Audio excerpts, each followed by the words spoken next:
Idukki medical കോളേജിലെ നിർധനരായ രോഗികൾക്ക് എല്ലാ ദിവസവും പ്രഭാത ഭക്ഷണം എത്തിക്കുന്ന ഒരു കുടുംബവും കൂട്ടായ്മയുമുണ്ട് ചെറുതോണിയിൽ. ആശുപത്രി വാസത്തിലായിരിക്കുന്ന ഓണം ആഘോഷിക്കാൻ കഴിയാത്തവർക്കൊപ്പമാണ് ഇവർ എല്ലാ വർഷവും ഓണം ആഘോഷിക്കുന്നത്.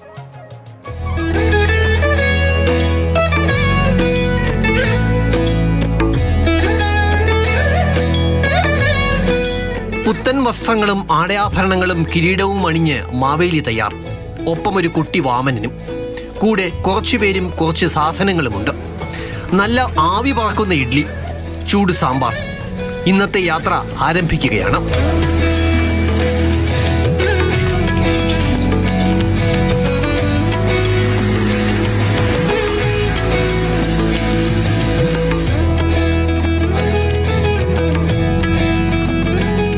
യാത്ര ചെന്നെത്തിയത് ഇടുക്കി മെഡിക്കൽ കോളേജിലേക്ക്.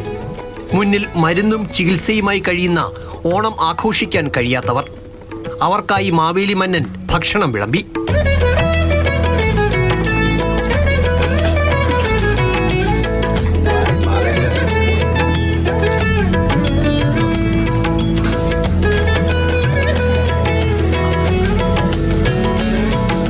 എല്ലാ ദിവസവും ഇവർക്ക് പ്രഭാത ഭക്ഷണം വിളമ്പുന്നത് കലേഷേട്ടനും കുടുംബവുമാണ്. ദാരിദ്ര്യം തീർക്കുക എന്നുള്ളതാണ് മാവേലി ആയിട്ടുള്ളൊരു മലയാളിയുടെ ബന്ധം. അപ്പോൾ ഏറ്റവും സാധാരണക്കാരും പാവങ്ങളും വന്നെത്തുന്നതാണ് ഇടുക്കി മെഡിക്കൽ കോളേജ്. ഈ വർഷത്തെ ഓണം മാവേലിയോടൊപ്പം രോഗികളും ആഘോഷിക്കണമെന്ന ആഗ്രഹത്താലാണ് നമ്മൾ മാവേലി തമ്പുരാനെ കൊണ്ടുവന്നത്. കണ്ണിനൊപ്പം കാഴ്ചക്കുറവുണ്ട് എങ്കിൽ പോലും നമ്മുടെ വേദനകളെ മാറ്റിവെച്ച് മറ്റുള്ളവരുടെ വേദന അറിയുക എന്നുള്ള ആണ്. അതുകൊണ്ടാണ് പ്രവർത്തകർ എന്നെ തന്നെ അതിൻ്റെ ചെയർമാനാക്കി നിലനിർത്തിക്കൊണ്ട് മുന്നോട്ട് കൊണ്ടുപോകുന്നത്. 6 വർഷമായിട്ട് മെഡിക്കൽ കോളേജിൽ ഭക്ഷണം എത്തിക്കുന്നുണ്ട്. ഭക്ഷണം സ്വീകരിക്കുന്നവരെ പോലെ തന്നെ ഭക്ഷണം വിളമ്പുന്നവരും സാധാരണക്കാർ. ഇവിടുത്തെ ഈ ആൾക്കാരെല്ലാം ജനിച്ചു വളർന്നവരെല്ലാം ഏക ആശ്രയിക്കുന്ന ആശുപത്രിയായിരുന്നു നമ്മുടെ സർക്കാർ ഈ ജില്ലാ ആശുപത്രി. ഇതിൻ്റെ വിഷമതകളൊക്കെ അറിയാം, ഇവിടെ വരുന്ന രോഗികളുടെയും ഒക്കെ അറിയാം. അപ്പോൾ അതുകൊണ്ട് ഞങ്ങൾ കുറേ ചെറുപ്പക്കാരെല്ലാം കൂടി 6 വർഷം മുമ്പ് നമ്മളൊരു തീരുമാനമെടുത്താണ് ഇവിടെ വരുന്നവർക്ക് ഭക്ഷണം കൊടുക്കുക എന്നുള്ളത്. മാവേലി മന്നനും വാമനനും മടങ്ങും.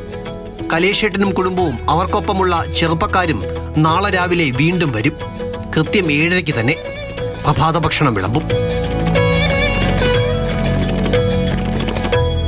നിതിൻ തോമസ്, മാതൃഭൂമി ന്യൂസ്, കുമളി.